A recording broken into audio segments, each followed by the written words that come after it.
Yes, hello guys. Grabe oh. Dami pa rin ito mga biktima to. Kung papansinin niyo guys to, $51 ang pumasok. Tapos may nagbenta kagad 51.78. Ibig gaya ng sinabi ko doon sa unang video, kung ano na lang ang pumapasok, yun na lang yung maipe-pay out ng mga tao. So unahan magpindutan to. So katulad nito, 26.89. O pinaghatian nitong dalawang ano na to, unahan magpindot. So kung gusto niyo maka-withdraw dito, lagi kayo nakabantay kung sino mabubudol.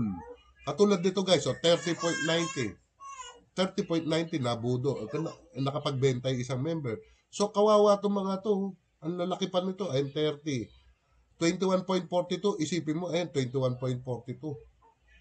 Oh, ito $227. Oh.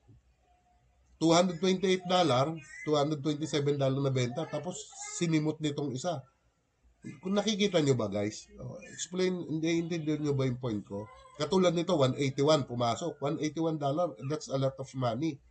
So, tapos may nakaabang na tao para maibenta nila itong 181. Ito yung nakasumunod na bumenta, 179 plus 270 is equals to 181. So, budol na to budol. So, kita nyo na, ito, ang audit niyan guys ha, hanipat na, hanipat. Ibig sabihin, kung ano na lang pumapasok, yun na lang yung pwedeng makuha ng mga tao. So, katulad yan, 51.79, 51.78. So, wala na to. Ang trust score 1. So, medyo delikado na dito guys. Medyo dapat alerto na tayo. Ayun kitang-kita. So, maraming salamat. Maging aware lang tayo. Okay naman sana kung okay Pero kung ganito, tigilan na yung pag-recruit. Kasi kawawa yung pumapasok. Katulad dito, naglabas ng $51.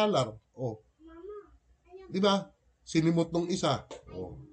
Kumbaga, ano ibig sabihin nito guys? Wala nang laman na pera yung platform. Wala nang pera laman yung platform. Wala na. So, maraming salamat.